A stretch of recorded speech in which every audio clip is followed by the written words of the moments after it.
All right, hey everybody, welcome back to the channel. It's Rob here at Smirking Gun Reviews, the channel where we give honest reviews on TV shows, movies, games, sometimes brutally so. So if you can't handle kind of maybe what's not your opinion, this might not be the channel for you.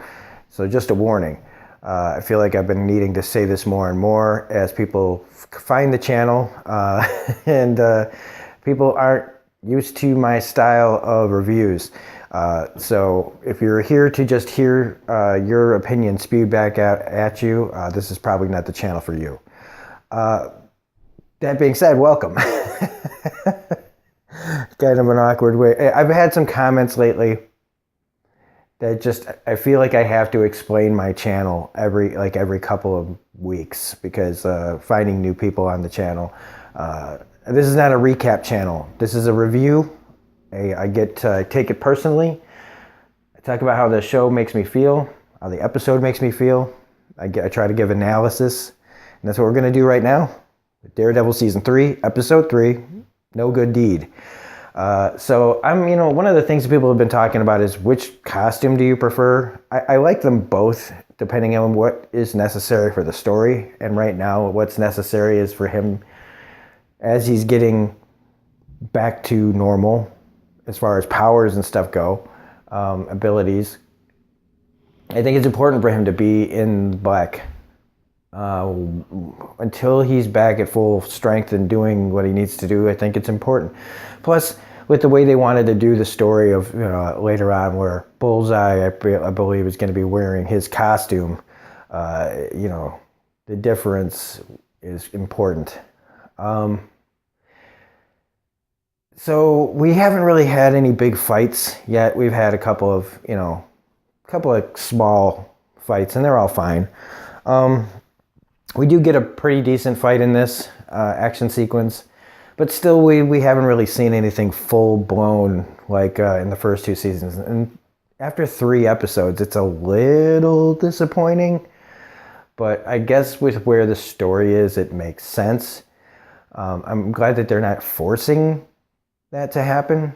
It needs to feel like something that's important to the story, not just fight for a fight's sake. So in this we have like Foggy. Let's deal with Foggy and Karen's parts of this story first. Him thinking that the DA wants to help take down Fisk. It's nice that he's still positive enough to think that that's what's happening. He seems to always just have the rug pulled out from under him. Going from having to mourn, he's mourning Matt and feeling guilty about Matt. And I was thinking to myself, but what's going to happen as soon as he sees Matt is it's going to go right back to the way things were. He's going to be pissed off at Matt. Like he spends most of the series being pissed off at Matt. So it's like I miss him, but really I feel like with Matt being gone, if Matt was really gone, Foggy would actually be able to move on with his life like eventually, because once Matt reveals to him that he's alive and that he's in danger and to keep him and Karen out of it, he immediately goes right back to, you can't just do that, man, and it's like, it's a little one note, and I like the character of Foggy. I like the actor who plays Foggy, but they don't really ever seem to give him anything new to do. And I hope that they can give him something besides just the guy who's pissed at Matt storyline. Karen also is kind of doing the same kind of thing that she always does. And it's not an uncommon storyline for a reporter character. Don't do the story. Okay, I'm not gonna do that story. Okay, I'm gonna do that story, but I'm just not gonna tell you about it. Or I'm gonna do what she does and she follows her lead, but really it connects to the story that she wants to do. So she finds a way to do the story she's not supposed to do while doing her own story. Reporter stories, it's always the same kind of thing. Don't do the story, man. Don't do it. Okay, I will. What do you... But I like Karen. I like Deborah Ann Woll. Yeah, I really like Deborah Ann Woll. She's a good actress. She's yeah. let's let's just put it like that before I dig myself a grave here. Um, but she's finding out things, and we see Nadeem. There's more of the FBI agent here, which I'm just not going to talk about. Just not going to talk about. I don't want to. I don't care about his story. If it is integral to the plot, then I will talk about it. Really integral to the plot. What I really like here is Fisk in Matt's head. Playing he's got kind of the devil and the angel thing going, where the nun is talking to him, no bullshitting him, telling him what he needs to hear as the kind of the angel on his shoulder, and then in his head he's got Fisk in the white suit talking to him. I love how he's kind of out of focus.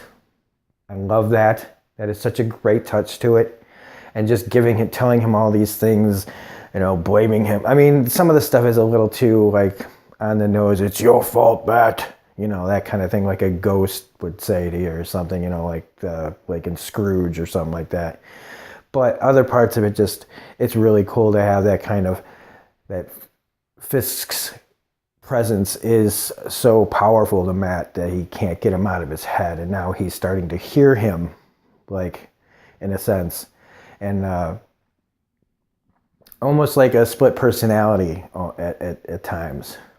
And that's pretty cool. I like that they haven't even seen each other, and I feel like they're both thinking about each other. Fisk, in the meantime, I think that the whole thing where they keep calling him a convict and asshole, I think is gonna come back up in some way. Because I think you can only say rude thing. Well, everything that they're saying to Fisk, he deserves. But Fisk is going to be, I feel like it's going to be one of those times, eventually he's going to be like tired of being called convict and asshole. And I think that's going to blow up in somebody's face. Him trying to get to know Poindexter, aka Bullseye. Again, it's feeling like where this is headed. And that's a little disappointing. I would have liked to have seen a little more organic way of bringing Bullseye into the storyline as what he's going to be.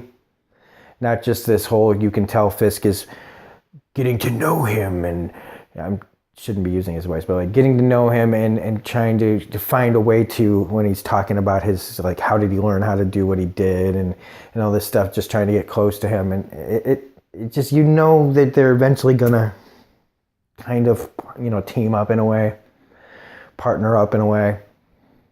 The scene where Matt's trying to get into to Kingpin was interesting, and then him trying to get out, where he's in this and he takes down all the FBI agents.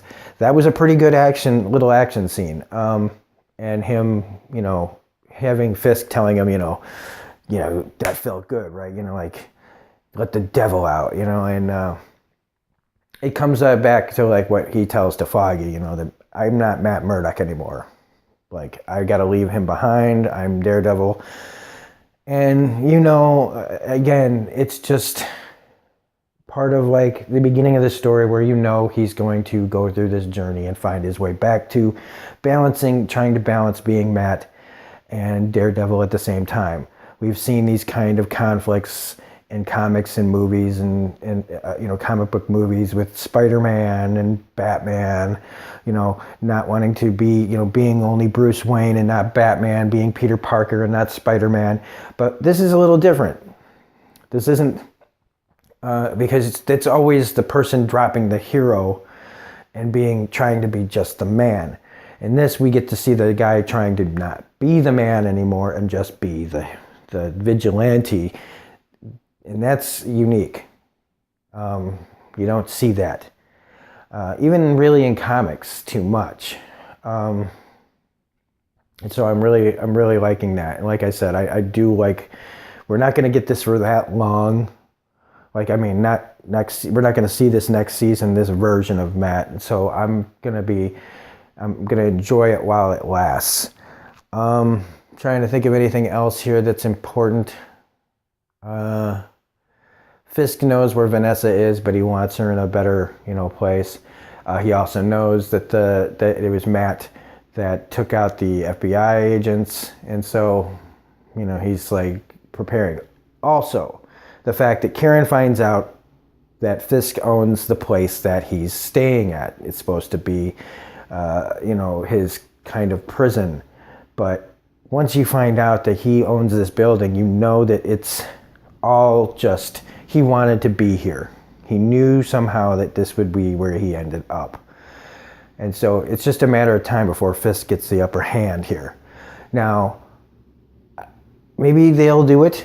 I'm hoping that they do this in the next episode, but they should be immediately contacting the authorities when they learn this information, that Fisk's lawyers, their company, owns that building. That is something the FBI and the police need to know, like right now.